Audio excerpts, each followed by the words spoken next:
right, well, let's get started here. I'd like to welcome everybody to the Koochiching County Board of Commissioners regular meeting for Tuesday, May 25th, 2021. Would you help me open this meeting with Pledge of Allegiance, please?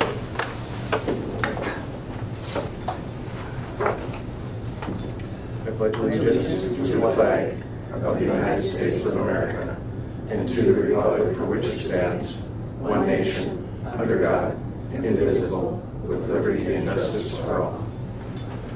Thanks, everyone. First up is to approve the proposed agenda with additions and or deletions. There is no additions or deletions this morning. I move, Mr. Chair. I'll second. Thank you, Commissioner Ady. Thank you, Commissioner Curry. Any comments on the agenda? Hearing none, I'll call the question. All those in favor? Aye. And opposed? And motion carries. Commissioner Skoye?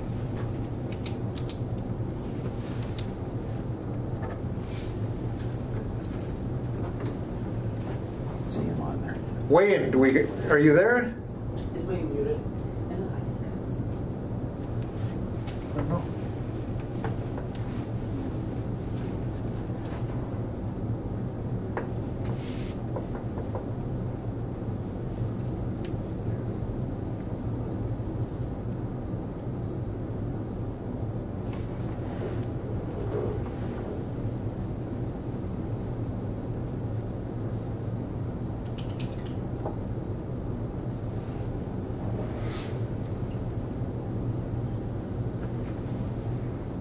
Had someone talked to him this morning yet? Yeah, Okay. yeah, he was on earlier.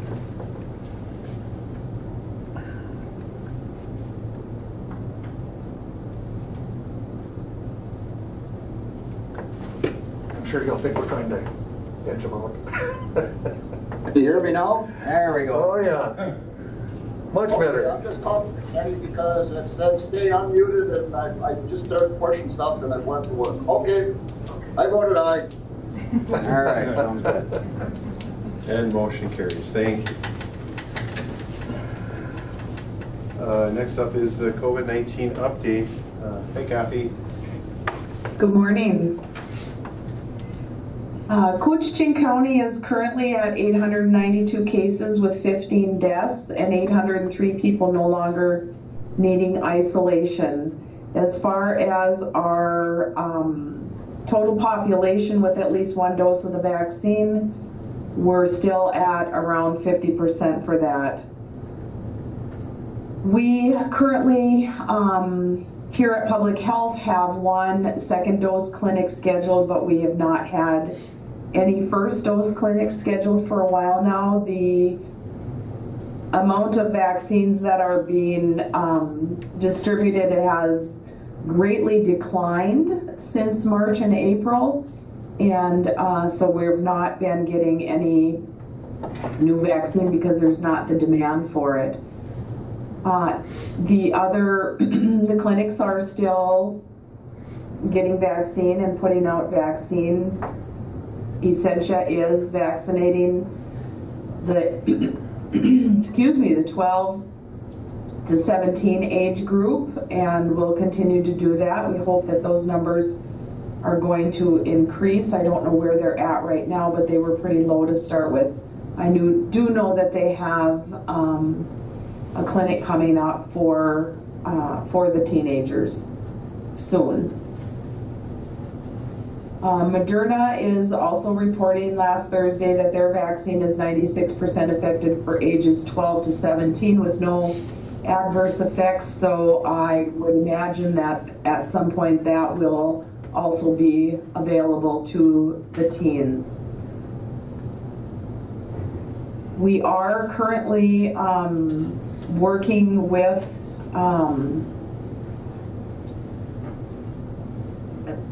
trying to coordinate getting a bus up here that is traveling around the state giving vaccines. They are giving the Johnson & Johnson vaccine, so it's one dose for that, and they are trying to coordinate it with food distributions around the state. So we are looking at hopefully connecting that vaccine distribution with one of our Ruby's pantries and dates in the near future here. But I don't have any more information on that right now, but we will be getting out more as soon as we have that coordinated. Is there any questions? No, not for me. No questions. Okay, Okay, thank you, Kathy. Thanks, Kathy. well, you're welcome. Our next item is to approve the minutes from the May 11th, 2021 regular meeting. Move, Mr. Chair. Thank you, Commissioner Pavlik. I'll second. Thank you, Commissioner Murray. Any comments on the minutes? Hearing none, I'll call the question. All those in favor? Aye. Aye. Aye. Opposed? And motion carries. Thank you. Next up, financial business. Mr. Chair, I will move on paying the courthouse claims, the highway claims, and the public health and human service claims. Thank you, Commissioner Edie. I can second that. Thank you, Commissioner Murray. Any comments on the claims? Payments? Hearing none, I'll call the question. All those in favor? Aye. Aye. Aye. Aye. And opposed? Motion carries. Thank you. Next up, human resource business. Janelle. Hi. Good morning. Morning.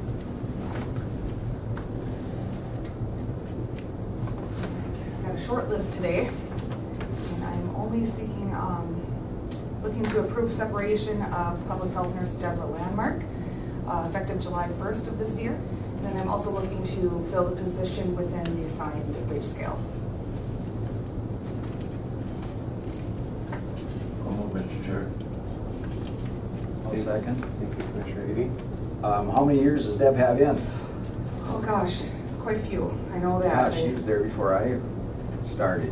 Yes. Yeah, she's I good. don't recall her date of hire off the top of my head, but I know it's, She's been a good nurse too. yeah, she's got Tell a you what, she significant amount of was- service for the county, and we're very Yeah. appreciative. Yeah, she was of her very good. dedication. All around. Yeah. If she had to work with Terry and survived it, I'm proud of her.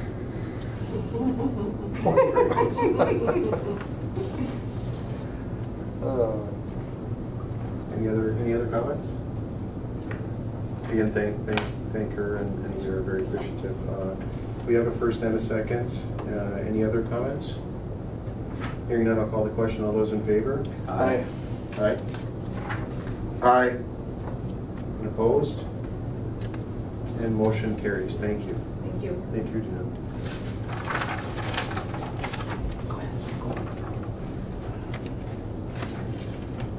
And next up is to consider schedule a public hearing for a tax abatement request.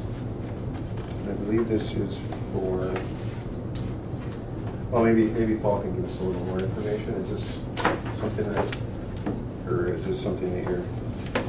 Go ahead. Yeah, this is before the American, one of the two hotels that are scheduled. I want to thank the county for helping us through the process. It's been a long journey, but it represents a significant outside investment in our community. And this would be the next step in that process, is to hold a public hearing as part of the county's tax abatement and business subsidy process. Okay. It looks like that proposed public hearing date is June 15th at 11 a.m. prior to the regular county board meeting. So I will accept a motion to schedule the public hearing. I'll make that motion. Thank you, Commissioner Murray. Second. Thank you, Commissioner Pavlik. Any comments? Everyone's put a lot of, Jenny worked hard on this too, but the fact is, this is not only one construction, it's it's 2 constructions of motels, the only new ones since, I want to say, early 1960s. And I mean, I think that's it's a good sign of people being willing to invest here in Koochiching County. And hopefully we'll reap the rewards. So I know these abatements, and I hear back and forth from people on that, but in this case, they're needed, or these projects cannot proceed. And in the end, we will benefit. So, thank you, Mr. Chair. And could I mention too, Paul, would it be okay they're having the groundbreaking event? Would that be correct for June 15th at 10 a.m.? That's cobblestone, the other. Oh, I apologize. We're trying to work them both in tandem, Okay, so there's okay. confusion, but that would be cobblestone. Okay, that's different. Okay, That's okay. the one on 53. Yes, okay. Well, apologize for that. Hard to coordinate because there's so much going on. Yes. But again, huge investments in our county. So. And this town just isn't gonna grow without some type of, that type of facility for businesses to have. Any other comments or concern? Hearing none, I'll call the question. All those in favor? Aye. Aye. Aye. Opposed? And motion carries. Thank you. Next up is to consider adding a KDA meeting to the June 15th, 2021 regular meeting for these budget purposes. Is that correct? No, the reason why we're gonna add this meeting is because we have,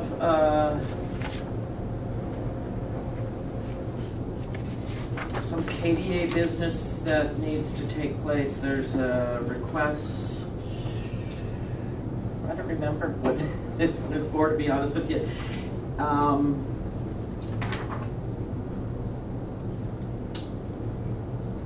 that wasn't you guys, was it? To review the CARES Act No, it doesn't, it's not with the CARES Act. 2021 budget? Oh, no. Jenny, hi, this is Betsy. Hi, Betsy. Hi, Betsy. Hi there. Just if I may interrupt, it was the Joint Powers Board, I believe, with Voyageurs National Park. Oh, that's what it was. Okay. Oh, okay, thanks. Thank you. Yes, there's some funding requests from the Joint Powers Board for Voyageurs National Park Association. Try to keep track of everything that's going on. Yeah, I guess I forgot about lost that.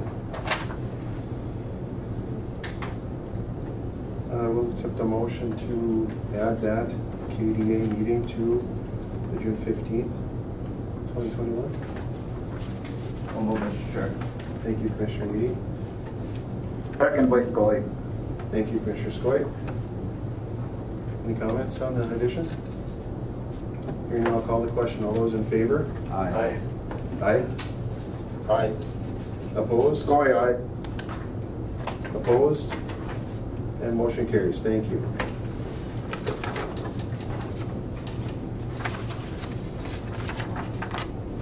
Next item is to adopt a resolution to ratify the Airport Coronavirus Relief Grant. That was a grant that was awarded many months ago now, and I think we have to ratify to be able to accept the grant and to do any modifications or addendums or anything like that on it. So that would be the next item. Move, Mr. Chair. Thank you, Commissioner Pavlik. I'll second. Thank you, Commissioner Murray. And this is basically a formality type of deal. We have to ratify to accept that. That's correct. So at the last board meeting, we actually approved the amendment to this grant.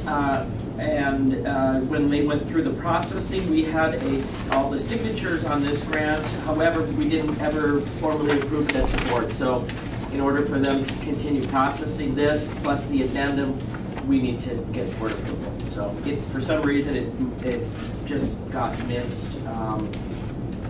There was some changes the way they were sending the documentation. But so yes, if we get this signed, then we'll be able to move forward with that addendum. Perfect. Thank you. Any discussion or comments? I'd like to know if you all read this. See how thick this is? Yeah. Quite a bit of information in there. Did you read it? No. first page and I got a headache. You go to the end, you go to the end and they summarize. Any other comments? Hearing none, I'll call the question. All those in favor? Aye. Aye. Scoy, aye. And opposed? And motion carries. Thank you. Chairman, you may want to do some pop quizzes on some of these for us to make sure that we're reading it all. Okay, what was on page? It is a lot to kind of take in. A lot today, yeah. The government. Next on the agenda is to consider sale of property to citizens for Bacchus AB, which is considering a request from citizens for Bacchus AB to purchase 25 feet of land that lies along the eastern border of the forest land complex property. The county assessor valued this property at $6,907, and the county may not sell this property for less than 90% of that, which is $6,217. County, you want me to read through it, or? Sure. Okay. The county attorney reviewed the attached statute in the following section that applies to this request, and there's some legal type of thing here. But what's the plan over there? I guess we'll hear from Bacchus and kind of. Bacchus intends to use that 25 feet of property on the west side of our building for parking. We are looking to have enough parking for our tenants that are on site, and it's for our day-to-day operational use. So for the most part, it will be for parking running the full length of the Bacchus AV building. And on the end, on the 3rd Street side, we intend to have a little green space down there so that it looks nice from the 3rd Street side. Forgive me, this is, which side of this is this building again? Is it on the westerly side? On the west side, yes, between the Bacchus building and the Forest Land building. I'll move, Mr. Chair. Thank you, Commissioner Edie. I'll second. Thank you, Commissioner Murray.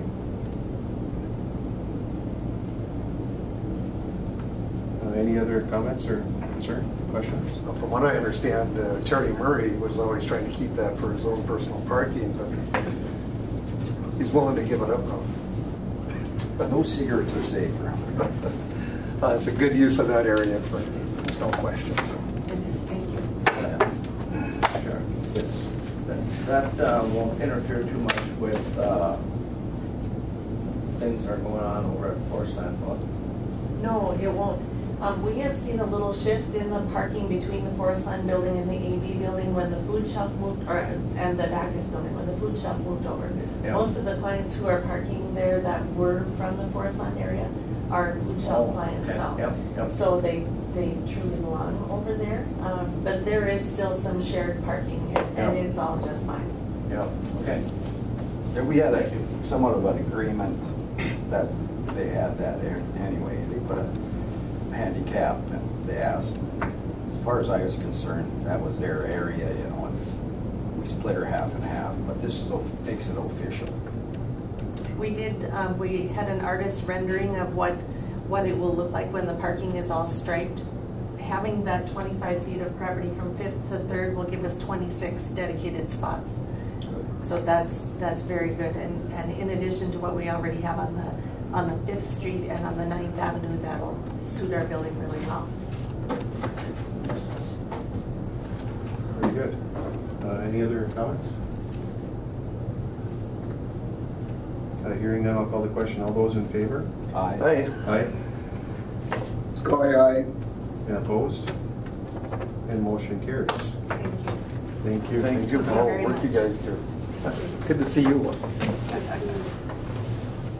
Thanks, ladies. Shut this off.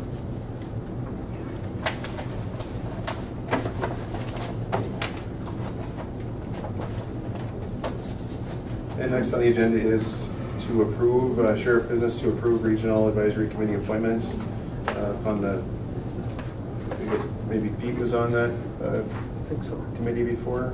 They're just looking to update it. A couple of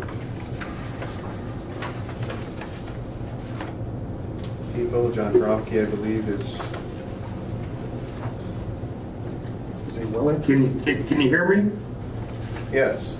Hi, Karen. Yeah. Morning. Yeah, this is with the retirement of Pete Kaler. He was our the alternate to the regional advisory committee. So with his retirement, we need to replace that. So I would ask that Terry Geis be named as the alternate to the RAC. John is the primary.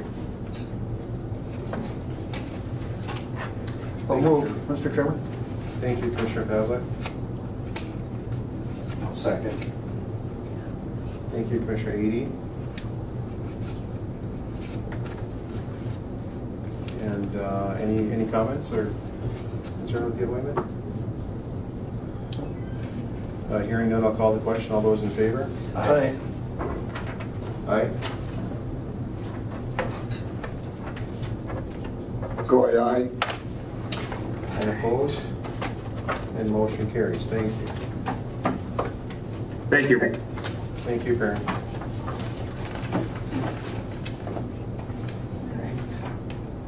Next up, we have the AC unit from Dean. Hi, Dean. Yeah, good morning, everybody. I'm coming to the board today. I've got some problems with an air conditioning unit, and on startup this spring, I noticed there was some issues with it. Walking up to the unit, and I started doing a little exam of it, and there's I noticed some oil and stuff in the bottom of the condenser itself, and so anyway, this unit is the one that's located on the top of the roof of the law enforcement center, and it serves the jail. And what I found is it wasn't working when I turned it on, and so I put my gauges on it and noticed that it was flat, and so I threw a little gas in it to see if I could get it perked around again. And that's when I discovered that there's a big hole or a crack within the condenser coil itself. And so at that point, I just pretty much followed it at that point. There's been a history of problems with this unit over the years. We're constantly adding refrigerant to it. And at this point, it looks like there's something more serious than that.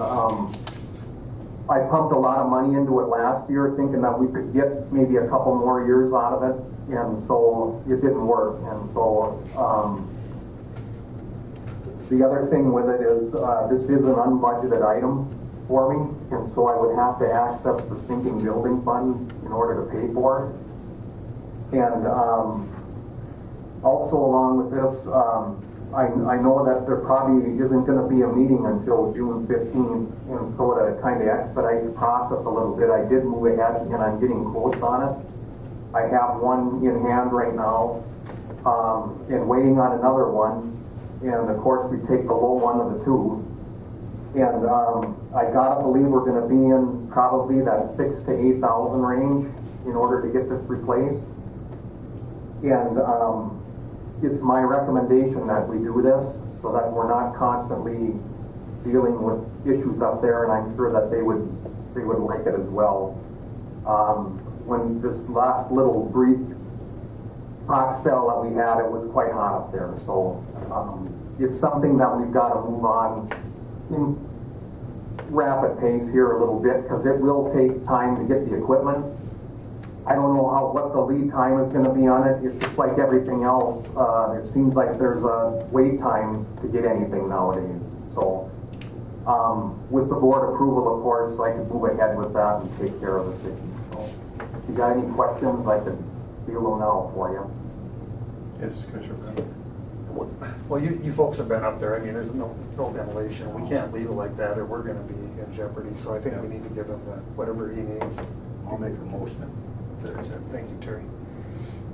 Thank you, Commissioner Murray. I'll second that, Mr. Chair. Thank you, Commissioner Allen. No idea of a timeline, Dean, or just kind of?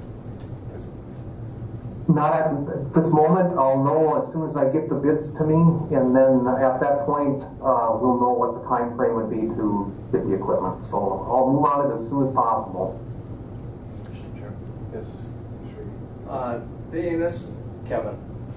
Yeah. Do you know if our insurance, or Jenny, maybe you know if our insurance covers that, or if there is any sort of insurance that covers things like that, like, you know, homeowners and that have the ability to purchase insurance for, you know, different appliances and hot water heaters and air conditioners and furnaces and all that good stuff, you know. But do you know if there's anything like that available that that we may be able to look at for further down the line or something? Mr. Chair, if I may. I will have Betsy double check with MCIT. I have not heard of any cut. When I've reviewed our coverage with MCIT, I don't believe that they offer that kind of insurance, but I will have her double check. And then I also just wanted to clarify the board motion. So we're going to approve the unbudgeted purchase for the air conditioning unit. Can we state an amount not to exceed $8,000, and then to come from the sinking building fund? And those are restricted funds right now, or committed funds. And so, and we have about $175,000 in that fund right now. So there's definitely sufficient funds to cover that. Yeah, add those to my motion. You're okay with that? Okay, and Yep. she's got the card. Very good. Any other comments or concerns? There is a 5-year warranty on it. That's something. Isn't that, I mean, at least it looks like the quote that we've got so far. Yes. I mean, so that's something we can't get. And if I could, I've got to give a heads up to Dean. I mean, he's kept things running that shouldn't have run nearly as long as they have. Yep. And he saved us a lot of money by the work he's done, and I give him credit for that. But there comes a time when we got to get rid of them and switch. So Dean or the air conditioner? both.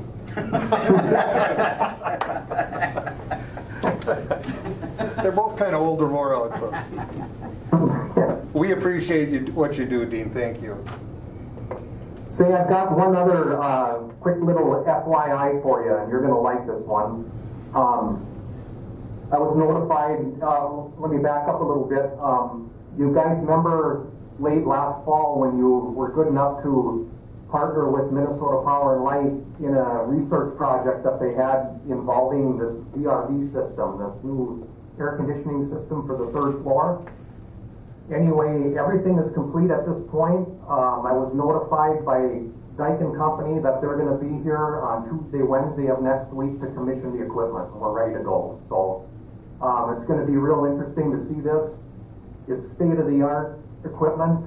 And I got to believe there's going to be some people around the area that are going to be wanting to see it. So it's really quite an event. So I just wanted to let you know, thank you for doing that. And everybody appreciates it.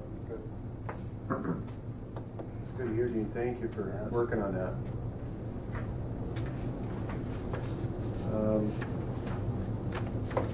So, are there any other comments on the AC? Hearing none, I'll call the question. All those in favor? Aye. Aye. Aye. Opposed? And motion carries. Thank you. Thank you, Dean. Yeah, thanks. Next up is the information system business. And Jackie. Good morning. Hi, Jackie. Good morning. So my request today is to purchase a new backup system for our servers. The current system was purchased back in April 2016 with a 5-year warranty. When I went to extend the warranty to get us through to 2022, I really could not. So we really want to have that backup system under warranty. So I need to purchase a new one. I did not budget for it for 2021, but I will find the money in my budget. I'll cancel another planned project or something and make it work. So I'm looking to expend $5,100, but that's contingent on us signing a 36-month commitment to utilize the 1-year cloud backup service. As an FYI, we've used that service for the last 5 years, and I would have no reason to want to change that. So the new backup system that I'm proposing would also have a 5-year warranty. So the intention would be to use it for the full life of the device, 5 years. So even though we're making a 36-month commitment to that cost, it's something we would incur anyway. I'll move, Mr. Chair. Thank you, Commissioner Pavlik. Second. Thank you, Commissioner Edy. Was this something, Jackie, that was going to be needed next year anyway? It would have been a 2022.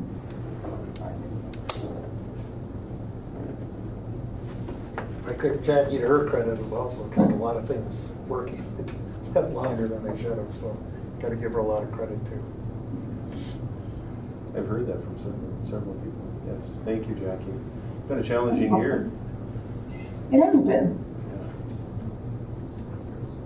Any other comments or concerns? We're lucky.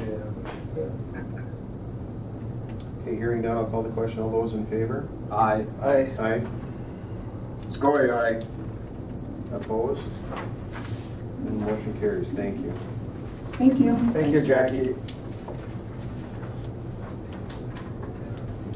Our next item is Land and Forest. And Nathan, how are you doing this morning? Good. Good morning. How are you guys? Good, thank you. Somebody we can pick on now. Exactly. So the first item that I have for the board today is kind of an unfortunate annual ritual. These are our recently tax forfeited properties that forfeited last fall. We kind of wait until the repurchase period is up on the non-homestead properties, and then we seek board motion to either dispose of abandoned personal property and or demo these certain structures on these properties. So there's 6 of them on here, a combination of either just demolition or just disposal of abandoned personal property, or a combination of both.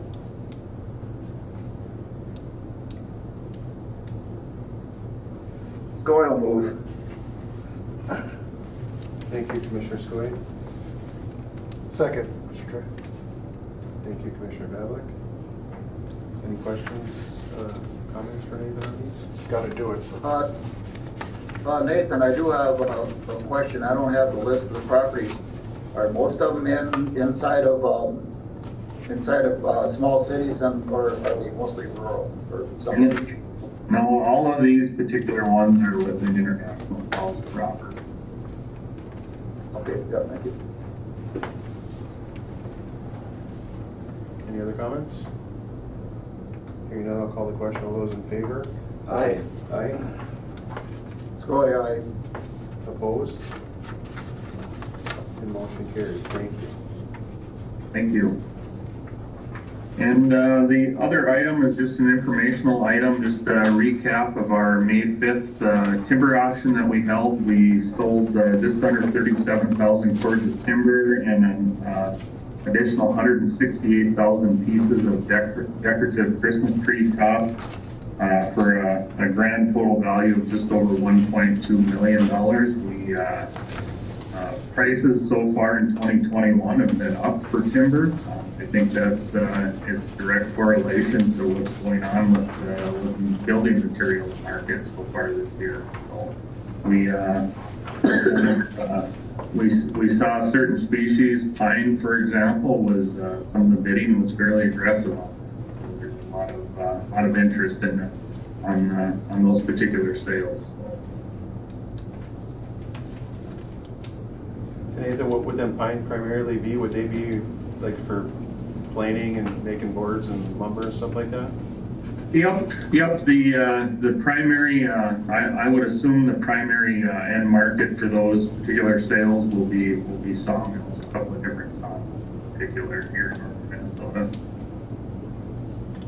How many cords do they usually use up or buy a year? Do you have a?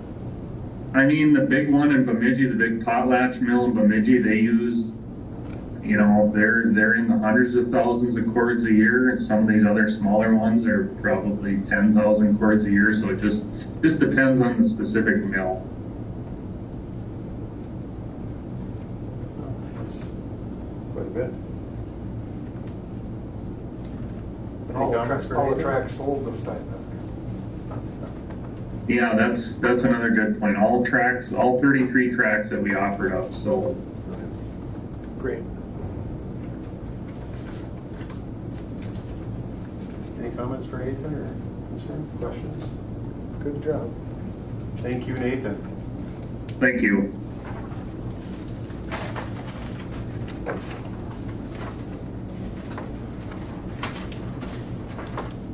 And next item is environmental services to consider request to create a private cemetery plat.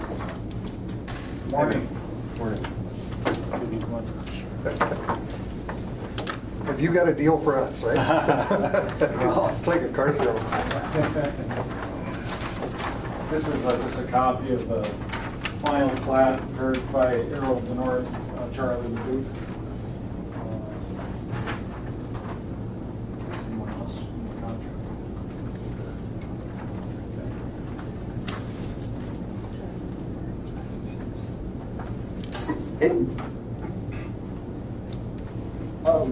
Matt, this is Wayne.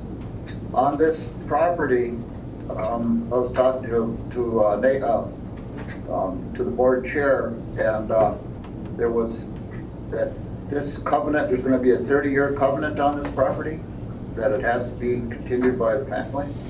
So Wayne, I'm going to just do a quick, I haven't done just the basic presentation of it. The owners of the property are here, and I'll have them come up and kind of explain what they're doing. But just give me a moment to just present the basic information, and then I'll bring the owners up, if that's okay with you, Wayne. Yes, that's fine. And sorry, I didn't mean to step in that quick. Yeah, no, that's great. You're very interested, and I love that. So the Planning and Zoning Commission met, and this is what we're here. What this item is about is a request to create a new private cemetery plat. And the Planning and Zoning Commission met on Thursday, May 13th, to hold a public hearing on the preliminary plat, BS burial site. Oh, sorry. Located in Lot 2, Block 1, Manitou Shores, Section 32, Township 160 North, Range 26 West. The property is owned by Joseph Strauss and Patricia Borchert. Arrow of the North is representing them in the survey of the private cemetery. Charlie LeDuc's is a part of this too? So Charlie LeDuc from Arrow of the North. Okay. Yeah. Oh, I see. Okay. Yeah. So after a description of the proposed private cemetery and public comment and discussion among Planning Commission members, the Planning and Zoning Commission recommended approval of the preliminary plat with the final plat to be considered by the county board. That's why we're here today. I included in the information the Planning and Zoning Commission meeting summary and our staff report. And like I said, we have Joe Strauss and Patricia Borchert. I hope I'm pronouncing that properly. Borchert, but it doesn't. Borchert. Okay, sorry. I didn't ask before, so I apologize. But I'll let them come and take the table and answer questions, maybe present additional information about this proposed private cemetery plat. So I'll let you guys go ahead and take the table.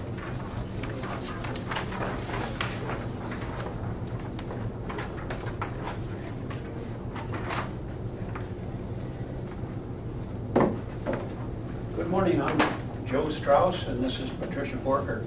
I guess we can liven up this meeting. We're talking about death here. I hate doing this. I grew up on a dairy farm in Syracuse, New York. I first came to International Falls in 1979 with Modern Welding Company. They have a big welding plants, 12 of them around the country. They're based in Owensboro, Kentucky. So we flew in with their jet. And there's Francis Heinerson, love him to death. And away we go, and they have a private camp up in Sioux Narrows. So I started coming for 16 years. I'm with Modern Welding and old Francis Heinerson. So 16 years with that company, I flew these little jets. And then I said, well, I got to fly bigger jets. So I left Modern Welding Company and flew for Toyota in Houston, Texas for a couple of years. And then I got a job with NetJets. It's owned by Warren Buffett. I flew Gulfstream business jets all over the country. Been in 60 different countries, got 23,000 hours of flying time. Never had an accident, incident, violation, warning letter. I could go on and on. Francis Einerson said, man, this is a good place. And anybody where I'd go in this whole country, they'd ask me, Joe, what's your favorite place you ever visited? I said, there are two. I said, one is when the fuel truck is at the jet filling me up when I'm 6,200 miles away. The next place is Birchdale, Minnesota. So here I am.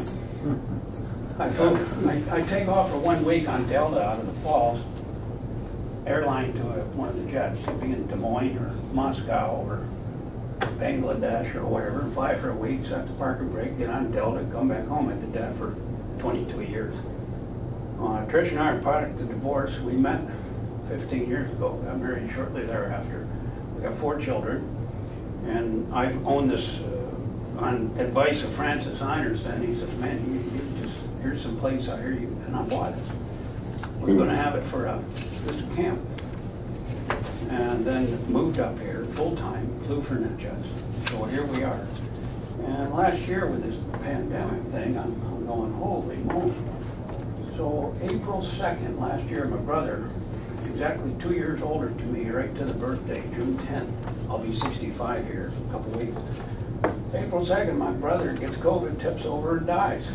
No funeral. We couldn't have a funeral. He had to be cremated. My dear mom, 85 years old, nursing home in Pennsylvania, October 1st, got COVID. She died. No funeral, had to be cremated. So we're looking at the statutes, Minnesota statutes, and I go, there's 4 items in that statute to tick off and do a private burial site, and hopefully in the next pandemic we might be able to have some sort of a funeral if one of us passes away. And we got talking about it. We got 8 grandchildren. God forbid if any one of them ever passed away, we'd want to bring them home. These are going to be veteran military style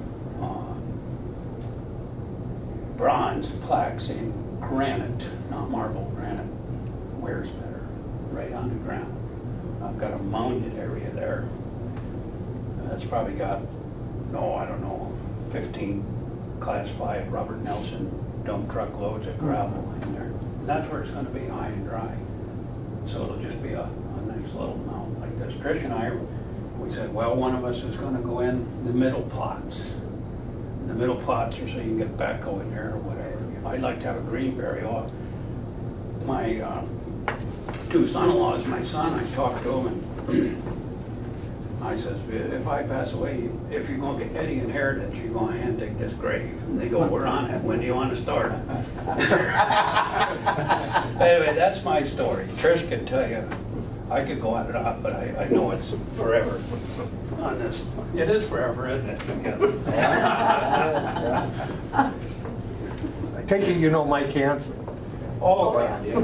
That's right. I couldn't figure out where I met you, but it was in Birchdale. Yeah. One of the shindigs that Mike had me down there. Sure. Yeah, that's quite a few years ago. Yep. Yeah, we didn't have any shindigs last year. No. So we're the only residents. There are some campers back in there on some of the lots, and we're the only full-time resident. I probably bought $50,000 of gravel from Robert Nelson to put in on the private road from Neil and Debbie Westover and going to the west in there. Yeah. It's Jim Lenham who owns that property to the south of us, and he's got that into a 50-year forest land program. So. Well, you have good adult supervision. I can see that. Which we all need. Anyway, I retired 6 years ago from NetJets, flying the jets and all that, flying the jets. Wayne, did you say you had a question? Yeah, I guess on there, I've talked to the neighbors up there, and if they have any complaint about it, that's not the issue. but it is the covenant on the property, if it's going to be into a cemetery that's pretty much long-term. And was the amount of time that a covenant had to be on that 30 years? No. We talked, the covenant and the money we're setting aside, we threw 30 years out there as, there was concern about maintenance of the cemetery. And, we said, well, we've talked to our attorney and we can set up something about putting money aside to maintain the cemetery. And I think 30 years was thrown around, but as far as covenants on a deed, they can go longer than 30 years. Our deed right now has a covenant that says we can't put any junk cars, and there's 3 things on it. I don't recall off the top. I have the deed with us. We figure one of us going to last at least another 20. When the first one goes, we'll re-up the declaration of restricted covenant on the deed that any property owner, be a successor or whoever owns it, will maintain the cemetery in accordance with the way the rest of the cemeteries are maintained in Koochiching County. We want it to look nice. Our 4 children have good careers. They're all from 28 to 36 years old. They all have good careers. They're not in the homestead where they want to be. They always are up. They love our place. I know one of them, unless they all get destitute and vagrant, one of them's going to take care of the property and parlay it down the road as their successor. And they will take care of the cemetery because they are interested in, we got one lot number 7 or something, that one daughter says that's where she wants to be. We don't plan to sell the property. We will be transferring the property through trusts, estates, and a bunch of legal stuff that we're still working on to our children and their children, hoping to keep the transition going. Eventually our property obviously will wear out, whether they'll want to continue to keep it up or what they'll do with it, if they'll live for full time. There is a good possibility we'll have great-grandchildren alive before we go. You never know what's going to happen, but that would be our plan. That's our long-term plan. They live in Grand Rapids, Minnesota, and Grand Forks, North Dakota. And I remember when I was growing up, I used to go to a camp, go fishing with my grandfather. Boy, you talk about memories.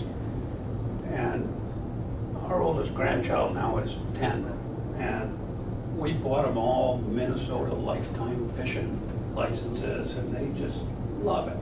Absolutely love it. We got fish shacks, we got 3 boats, and it's just so peaceful, and they're making their memories. And I know when they're 70, 80 years old, they're going to wish they had an old camp like Grandpa and Grandma. I think they'll be there.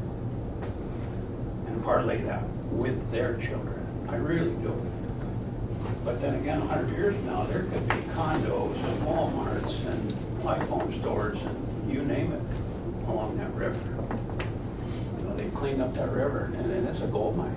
Well, there is a gold mine just We might be on it. We don't know. So I got to get off my stuff. I'm taking too much time. Well, I guess the only thing is I was wondering is if you could do that, because at some point it could come, and granted it's not a lot of expense to the county, and at that point I don't think I'll be here anymore either. But it's there are some little homestead cemeteries scattered around the county, and there's not a big expense, but it's just something we have to consider that down the road. It's going to be pretty permanent, and when they said 30 years, I just didn't know if that was a standard or if it could be considered for a little bit longer, because I guess if that's the case, you're right, your grandkids are going to want to be in there. Hopefully they're going to live more than another 30 years. Oh, yes. Yeah. No, it'll go further than 30 years. Obviously I could die today, but my goal is to be alive for at least another 25 to 30 years. So. But yeah, I'm the same way. But that was the only thing I was just worried about having it potentially abandoned at that point, and then it's it comes back to the the board of the county, I guess. I don't think so. Yeah, I think that was one of the main concerns at the planning and zoning meeting. I think was just the length of the term. Because things do change, and that was some of the people's concern there of that and stuff. And I'm not sure how because when somebody gets buried in that cemetery, we can request that it be tax exempt. So I'm still kind of reading through how does the county get it back? I'm still trying to figure that out, because it's a Minnesota statute. The county is concerned about taking care of it, and I get that, but I'm still kind of not quite sure on all that aspects. We've had some conversations of that, and I think Matt might have a little more explanation. Yeah, I guess if the total property went, if the cemetery is permanently attached to the parent parcel, the parcel that your house is on, which it sounds like you're going to put that restriction on the deed of your home parcel, right? Mm-hmm. And so that there'll be a requirement for anybody that owns that parcel to maintain the cemetery. Am I correct in saying that? Yeah. Okay, so the only way that it goes back to the county is if the total parcel goes tax forfeit. Okay, so if somebody did not pay taxes on the total parcel, maybe that portion, that cemetery is tax exempt, but the rest of it's going to be taxable, right? And so they would have to continue to pay taxes. If they did not pay taxes, it potentially could go tax forfeit. And you guys have a trust. The tax amount the tax amount isn't that much. It's just that, and goodness sakes, we don't know what's going to happen. We don't know what's going to happen this afternoon, actually. But things happen, and I can see that you've got it in mind, and I was just hoping that it just didn't come back to be a problem for at some point. But I'm not going to hold it up on the difference of years. We wouldn't want it to be a problem for the county either. We don't want the county involved, if you really want me. And we can speak for ourselves. I don't know about the children down the road, but they do have good careers. But we're doing this for the betterment of our family, and because of this next pandemic or something. But I'm an honest person. I've never had any bankruptcies, liens, foreclosures, fines, or judgments. I mean, you can Google me, you can look it up. I've never been and you're doing better than us. It's just, no. It's just like the federal. I don't mean it that way. I'm just saying that sometimes the next generation doesn't have as many kids or something, and you see that there's all of a sudden there's, I just didn't want to have that happen, but we don't know what's going to happen anyhow. So no, and it's no one can guarantee it. History will repeat itself, but the future we just don't know on that deal. Correct. So to be honest, that's where I'm at. Yeah, we're gonna try our best to do what we presented to do to make it. Yeah.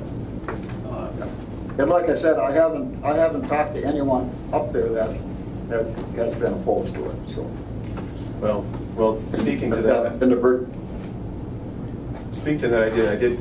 did visit the site and everything the night of the meeting and stuff, and I was really impressed with the wood pile. To be honest, every piece of wood was pretty much the same length, and the stacks were nice and straight, whereas my stacks would be crooked and probably falling down.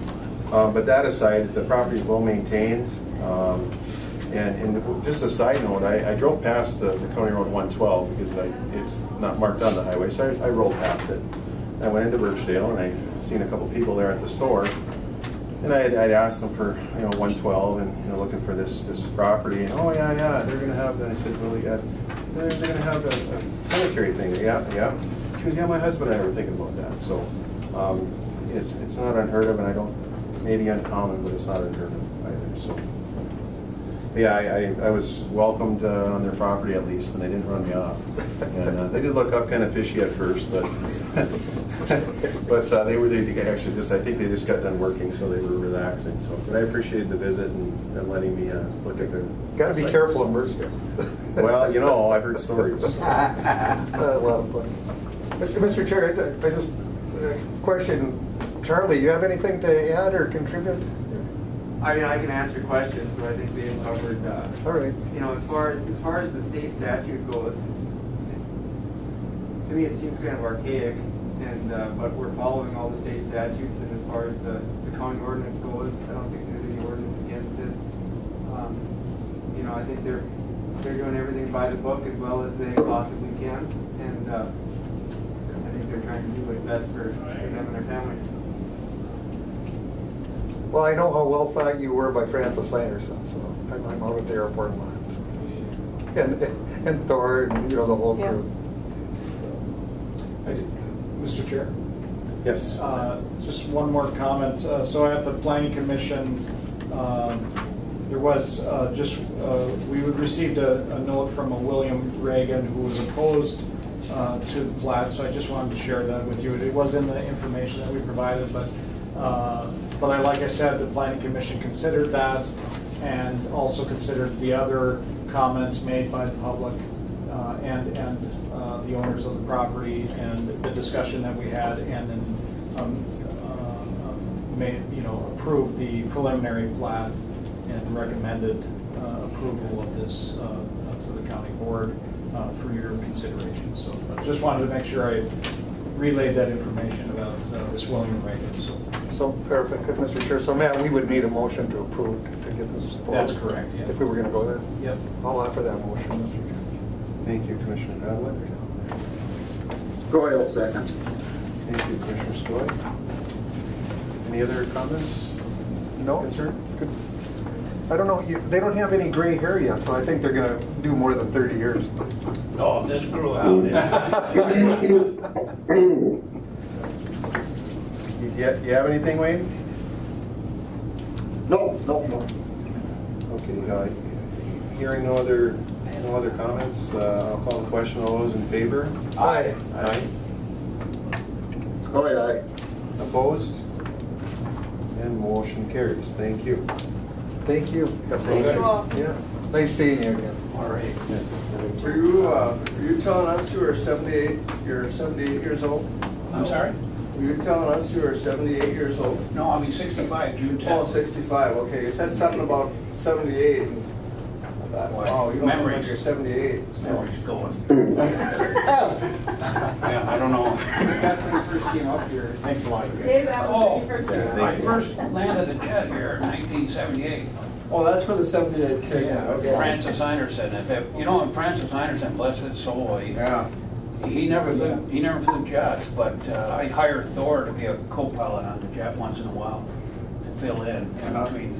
We had a couple jets, little jets, Lear jets and Hawkers and Falcons, and Francis Anderson told me so many things that he basically kept me alive flying the bigger jets when I'm in Kathmandu in a thunderstorm with a billionaire in the back coming down there and landing. And one thing he said, he says, Joe, he says, make sure that the outcome of the maneuver is never in doubt, never seriously in doubt, never in doubt.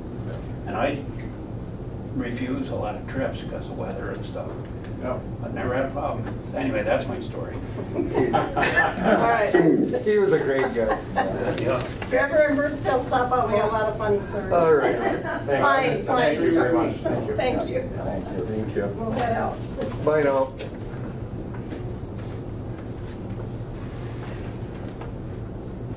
And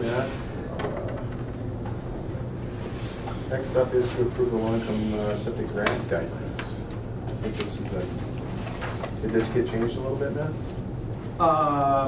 Yeah, well, from the last time that I think it was, we had a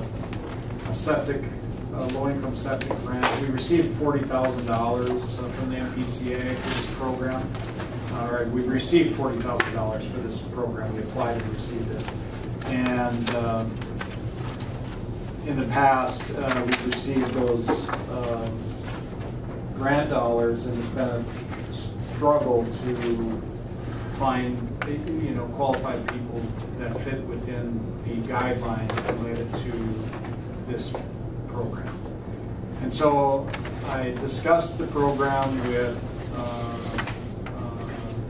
the agencies that are involved with it, and then also with I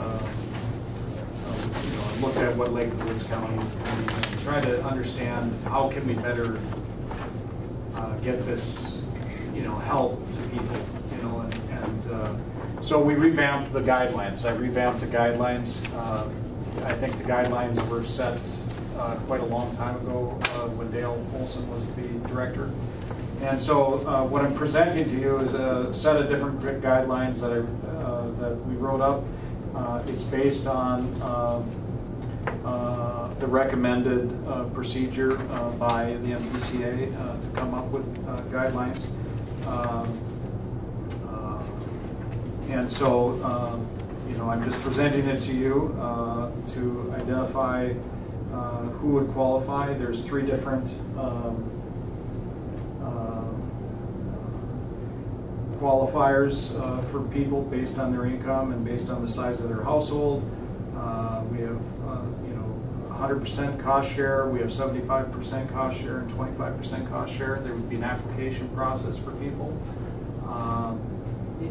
And I mean, septic systems, can cost anywhere from $10,000 to $25,000, $30,000 depending on the system. And so the $40,000 that we have, if we get someone that's qualified, won't go too far. We might be able to do a couple systems, or depending on who's applying and what their cost is. But I really wanted to try to, find a way to make it, to be able to get the money out to help people. And so that's what this is about. And just looking for approval, of these guidelines. Yeah, I remember the concern of the guidelines not being able to reach some of the people that maybe would. You might say they're kind of in that donut hole of, too much, but it's just a little too much, you might say. So, right. Yeah. When you talk about low income, it's a challenge. I mean, there's people out there that own property and they're working really hard and doing their best to maintain their properties, but there's no extra money at the end of the day. And if they get a $25,000 bill to replace their septic system, it's a challenge, And so I've had people come into our office and say, I want to add a bedroom to my house. My family's growing. I need to do this, but as soon as they do that, they have to have a compliance inspection on their septic system, and many of these systems fail because they were built many years ago. And so this particular person did have that. Found that he first got a price to find out how much a septic system was before he got a compliance inspection, just to get an idea. And he decided not to add the bedroom because of the cost of the septic system. And he may have been, I don't know, we didn't have this set up, but he may have been one of those people that might have applied to get some help and may have moved forward with his project if he could have gotten some help. But he decided not to move forward because it was too expensive. So and I think there's many people out there that have that same issue. It's expensive to put in sewer systems. This kind of get advertised through your office there, when people come in for applications or discuss changes or something like that? Yeah, so I'll let the installers know. I've already kind of started to talk to some of them about it. I've gotten some interest from some people that have said they would like to be on the list of candidates that could apply. So that's a good thing. And we'll have information on our website once we get it fully prepared. But this is the first step. The first step is actually getting the grant, which we got, which was great. And but getting these guidelines set up really helps us. Now we just have to, get our application process down and get the money out there. So. All right. Thank you. Yes. we have to behave now because a dignitary just came in, but. I get, Where? Good to see you, Pete. My question is, would the mound systems, if that were appropriate, apply to this too? Yes, so Okay. any system they'd be required to have a state licensed designer design a system for their property. And in our county, many times, because there's we have restrictive layers close to the surface, it requires a mount in order to treat the sewer. So yes. Well, I mean, I think this is wonderful because we've got, we're responsible to get these things into compliance. This helps us. So I appreciate the work you put into this. I'll move on it, Mr. Chair. Thank you, Commissioner. I'll second. Commissioner Murray. Any other comments or concerns? Hearing none, I'll call the question. All those in favor? Aye. Aye. Sorry, aye. Opposed? And motion carries. Thank you. Thank you, Matt. Thank you. Mr. Chair? Yes, Commissioner Skoye. I was just going to add a little bit on that cemetery. It's not that I was questioning about intentionally abandoning it, but in my travels in my life, I have come across small plots, that have 1 and 2 people buried in them that are everywhere from, I've seen it out west where there was a church there, and the church, the people moved away, and there's like 3 tombstones there around it, and now they've come up within about 10 feet of it. And different cases scattered around. There's just south of Northland where there was a family that had diphtheria or something come in, and there's 2 children buried out there now on been abandoned for, for 50, 60 years. So, those things do happen. And the one I think of the most, not to go along, I was pheasant hunting and turkey hunting in South Dakota. If you go out early in the morning and about 10 o'clock, the sun hit me and it was kind of warm, and I laid down, and when I woke up, I looked, and here I was sleeping on a little boy's tombstone with 2 children that died there. And it was completely covered up in woods and stuff. So that just brought to my mind, the fact that consider when you do stuff like that. I'm off my soapbox now. Thank you, Wayne. Next up, highway business to authorize to bid the River Bridge County Road 99.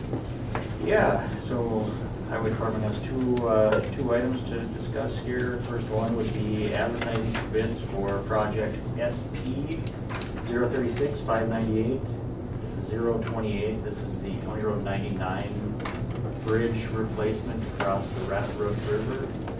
It's an SP number because we've received federal funding for this project. As you can see, we received federal funding for approximately $407,000 for this project. We also received local bridge replacement program funds for about $150,000, with an engineer's estimate of about $586,000. County portion will likely be in that $33,000 range. That doesn't include engineering and stuff that we have already paid for on this project. But we would like to go out for advertisements for this project. I can't move fast enough on that one. Good. Thank you, Commissioner Ballard. Second, Mr. Chair. Thank you, Commissioner Eady. This kind of in the planning for next year, or? Well, we'd like to bid it this year and get some of the work, because the federal funding has some restrictions on how the money has to be spent. We have to spend some of those funds this year. So the goal would be to get it bid on, I think it's July 9th, and then award shortly thereafter, and maybe have some work done in October. It could be where we need to close that bridge over the winter. shouldn't be an inconvenience to the residents out there because there's multiple access points. And this is kind of the central location, so. I know exactly where we used to, Jerry Carlson lived out there. That's where he grew up, and we used to jump off of that bridge when we were kids. It's old. It's time to replace it, that's for sure. Okay, we have first and second. Any other comments? Hearing none, I'll call the question. All those in favor? Aye. Aye. Troy, aye. Any opposed? And motion carries. Thank you. That's the old sewing wall. Yep. Back in the late 1800s, is that when? Yeah, it was about that. The second item for the Highway Department is award CP 2021-04. This is the underground storage tank removal in Little Fork and Mizpah. This is a continuation of the project that we started back in 2019 when we replaced the tank at Birchdale and the one at Lowman with an above ground storage tank. This particular project will be removal of the Mizpah one. Mizpah will not be replaced, and removal and installation of an above ground storage tank at the Little Fork location. Mizpah will proceed with using the service station down in North Home, and we don't have that option in Little Fork right now, so that's why we would be reinstalling an above ground storage tank. We got two quotes. Minnesota Petroleum came in a little over, at $15,592, and O'Day Equipment came in at $27,234.88. So the Highway Department is recommending awarding to Minnesota Petroleum for that $15,592. You want to move? You want a motion? Yes, thank you, Commissioner Skoye. Yep. Yep, Troy, make it. I'll second. Thank you, Commissioner Murray. Just this includes the above ground storage for the Little Fork site? That's correct. Okay. That includes the, Yes. Was any of this covered by grant by any chance, or? There isn't. In the event that we find contaminated soil, the Petro Fund will reimburse us. I think it's up to 90% of the cost of removal, and that's what we ran into at the Birchdale location when we found an additional tank. We're still working through that process. It's not a quick process by any means. I'm sure it's not. Yeah. So, all right. So this is more proactive than reactive. Correct. Yeah. Any other comments? We have a first and a second. If there's nothing else, I'll call the question. All those in favor? Aye. Aye. Troy, aye. Opposed? And motion carries. Thank you. Thank you. Thank you.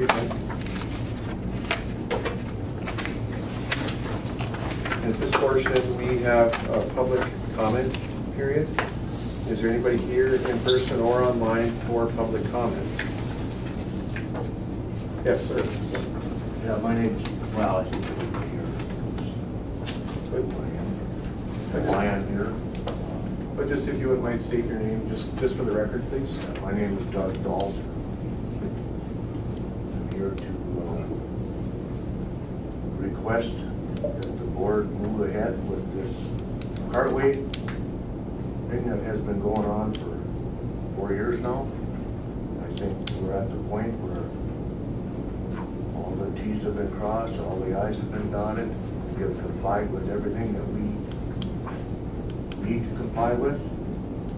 And I'd like to see the board move on and get this thing over.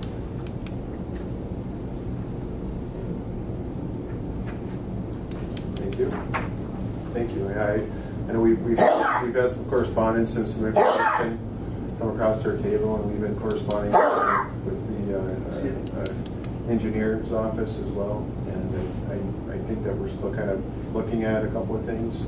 As far as I know, I guess I'm not too privy to it because it started before my time here, but getting up to speed and stuff, I think, you know, we can definitely take a look and see the best route to move forward. So I think we're kind of also waiting on a couple, maybe another opinion or two. So, and that's, I guess, unless anybody else has additions that they may know of, that's kind of where I guess I would be at with that. Right off the top. Yes, Dave. What I think the next step is, and I passed this on to Doug, is that he needs to certify compliance with the auditor. Looking at a procedure back in, I think it was 2008 or something, that, I mean, basically he would submit a certificate of compliance with the auditor that basically says everything's been done, that all the payments have been made and such like that, and then it goes through a couple more steps and the cartway can be open. One of the things that I need to do as the highway engineer, I need to verify that whatever resolution the board had or the court, that he complies with that for the cartway. And I don't think there was any requirements set by the board, so I think we need to move this along. It's been 4 years, and we need some end to it. That's my 2 cents. I have filed with the auditor a certificate of compliance. That's been taken care of. So we're basically waiting on the county board to open this thing up. I don't know what opinions, what are we talking about here? Basically, we want to make sure that all our T's are crossed and our I's are dotted too. So and that's, I think, you know, corresponding with Dave, I think, you know, I would be in agreement with, you know, if everything legality is appropriate, that it has been going on. I think all the requirements have been met. I think the recommendation of the highway engineer would be to open the cart path if the requirements have been completed. If there's some minor improvements there, I think that would be obviously have access to do the minor improvements and then, you know, kind of move forward from there. So you can get in there and do the improvements. And I would agree too that would be something that should happen in the now time future, not the very near future, but in the now time. I like I said, I don't know the total history of all of this, but it has been going on for quite some time, and now I do know a good part of the history of it. So if I don't know that we can make any formal motions today, but maybe we can, if there's something with the compliance of the cart path that we can do, we can definitely look into that and let you know. And I think, you know, Jenny, maybe we could get your information and see if we do have to have any type of board motion or resolution or something like that to do that. If we do, then that would be the consideration of a future meeting, perhaps. And I don't know exactly what would be necessary, but we could definitely look into it if that's all right with you. Well, yeah, I understand that, you know. I understand the timeline, yes, but there's a little bit of a procedure that goes into it as well. And yeah, with a formal public comment, I think, you know, I can't speak for everyone here, but I think, you know, we may be in agreement to moving forward with it, you know, as soon as we can too. So, and then maybe very simple. I don't know. Maybe it's so very simple as just to say open the road. I'm not sure of that. And that can be found out, I think, fairly quickly. So not quickly in months, quickly in days, hopefully. So if that would be okay. All right. Well, thank you. One other thing. I'd like to take this time to kind of apologize to everybody. I know I've been a pain in some people's butts, but I've been trying to get this thing moving for a couple of months now. And I know I get a little short with people, but thanks for putting up with me, I guess. And I hope you can get this thing moving. Mr. Chair. Yes. Yeah, if I could get, I guess my question would be the highway. Are we at the point now where we've got the, it's passable and you've done the things we needed to do?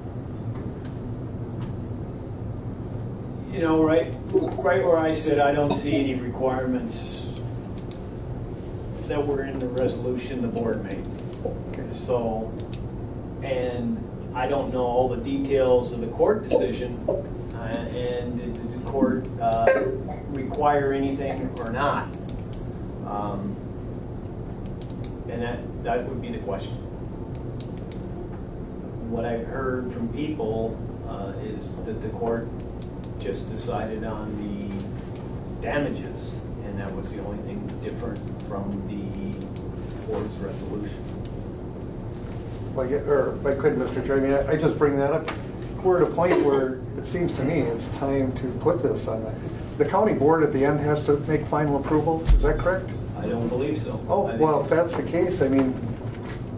I would defer to Jeff, but I don't believe they need to. Okay.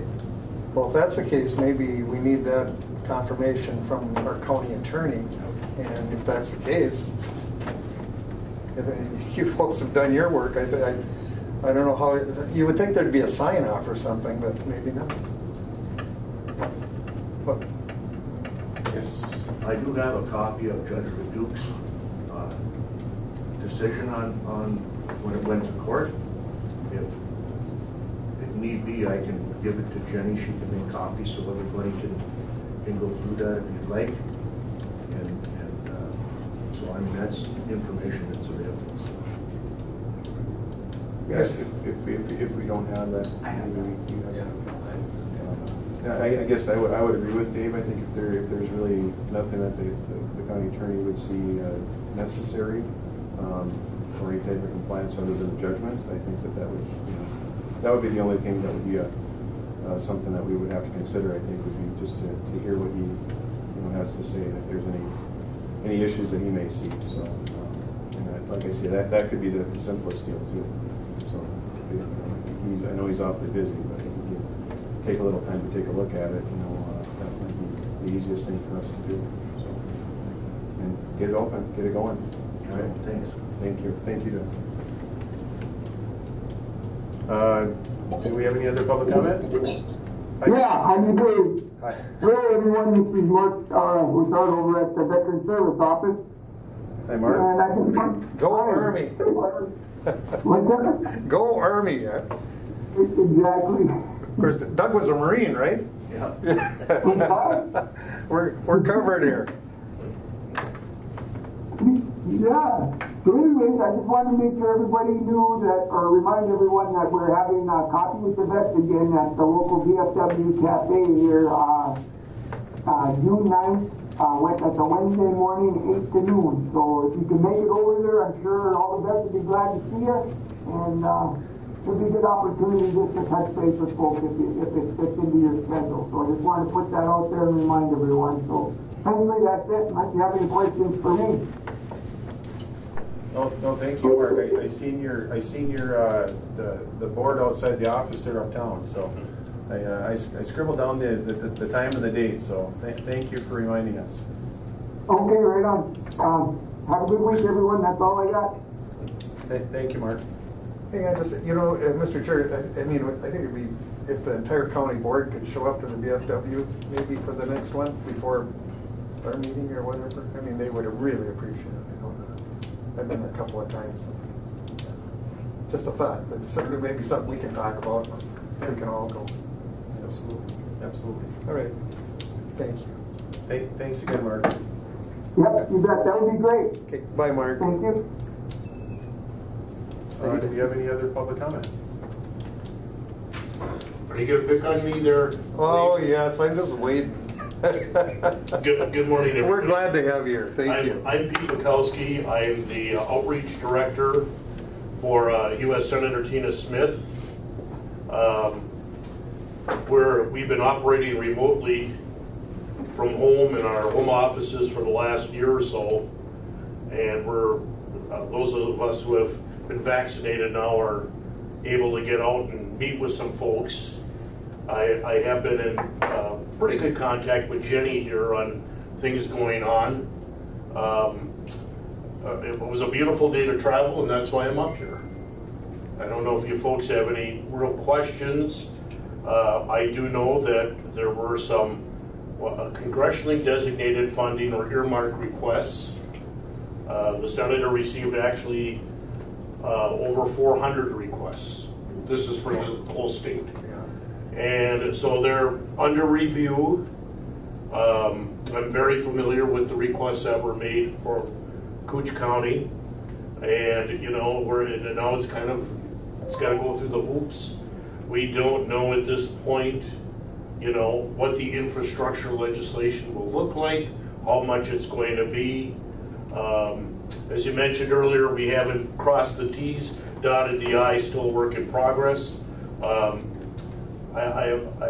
would like to extend a welcome to the county board members that I haven't seen, but it's been, you know, to Jason and to Terry. I'm always available. I love coming to the falls, and I don't know if you have really any questions for me, but I like to get out and you know, my background is I started with Jim Oberstar over 21 years ago with Senator Franken and on with Senator Smith. So, and as my former boss used to say, for you highway folks, I've never seen a Republican or Democrat bridge, but I've seen a lot of bridges. So, so we'll see where this, you know, this whole congressionally designated funding thing goes. I think one thing it has made loud and clear is that there's a lot of infrastructure that needs help. And we're certainly, every request that we receive, we're looking at. I know the senator's going to do her very best to push for funding for these projects. So. Well, just, if I could, Mr. Chair, you know, just for the newer folks especially, Pete's been around as long as I have. By the way, in his days off, he's a fireman usually and things like that, out on the range there. But Pete has been the conduit for this county in northern Minnesota. But for projects that we've had to put in, he was one of the key people that got us in the door, and we were able to get the funding. It's just how it works, and I can't thank him enough for all the work. And we've had some very good people, some who are now no longer with us. I mean, Bob Anderson pushed for a lot of the things that you're driving on Highway 53, the passing lanes, the 4-lane up to Cook. He and other members of the Highway 53 task force were very instrumental in getting. So, you know.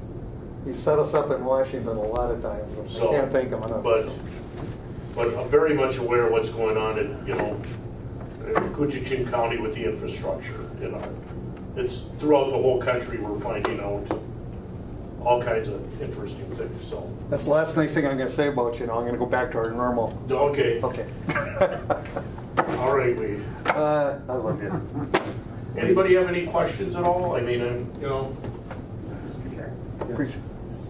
So Pete, how long do you think it'll be before we hear on those requests? You know, to be honest with you, Jenny, I don't know, because what's going on right now in Washington is they're still negotiating over the size of the jobs creation infrastructure package. Last I heard, the president had recommended $2.1 trillion. He backed it down to $1.7 trillion. And there's still a lot of negotiating going on. So you know, we've got to wait for that legislation to get passed and signed by the president. How long that will take, I don't know. And what the end result, I mean, we're getting numerous questions, and it's, you know, what we wanted to do initially here was to get that, I'm going to call it a wish list or a list going. So when this does, we've got projects, shovel-ready projects ready to go. So, you know, if I had my crystal ball, well, I wouldn't be here because it would have picked the lottery numbers and would have been gone. But we just don't know at this point. I wish I could give you a definitive answer, but I can't. And just so the board knows, those were the grant, the applications that Matt and I submitted one together for the Island View Sewer Project, sanitary sewer project, and then Dave submitted one for the CASAT 24. Yeah. So they were really looking for funding that where there was maybe some federal funding that hadn't been enough to complete the project, or not, or the project did not receive any federal funding. Yeah. So we're like I said, 400 and some requests. So. And you're going to put ours to the top of the list. Do you need to do that? Let's see. I think 425 people have asked the same request. Yeah, there's a lot of requests.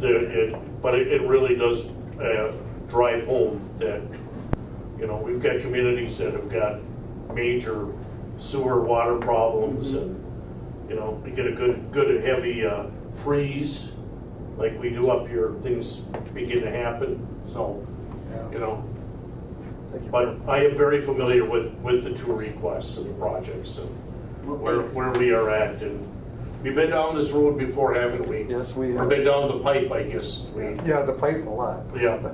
All that sewer stuff out there would never happen without Jim Oberstar. That 4-lane highway you're driving on, Jim Oberstar, and it was all started here and through Pete, and away we go, and he'd get things done. The quiet zone in Rainier. Yeah. All that rail stuff. Yeah, all that, yeah. Jim Oberstar, he was Mr. Transportation. Boy, he took care of it. And we've got our two senators are very good. They're very much aware of. Yeah. So. Yeah, by the way, everything we're doing at the airport, all that was seeded by James Oberstar. Well, the only way to get to International Falls was to be born here. Remember that? Yeah, that's what he said. Yeah. That sounds like a testimony. He was a great guy. I'm sure. Listen. Well, we certainly appreciate you taking care of us and making it Sure here and stuff. And I've had little dealings with you. The ones I've had have been positive. And well, that's good to hear. My boss likes to hear that too. No, like I said, I've had really good luck and got some great information. Yeah, From you, so and I will give you my card. Although, if you lose, these are, since you paid for them, I better give these to you.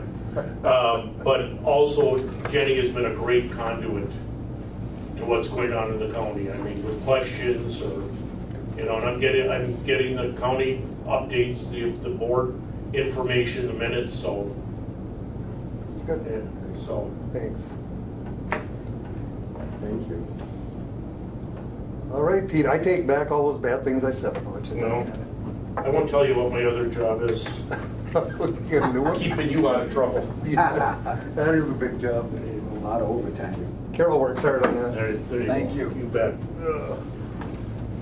I know you've got them, but Thanks. you know, and I know Thanks you. a lot, Pete. Who else needs a card? I got one. You got one? I got one. All right. I've got a dozen of them. Thanks.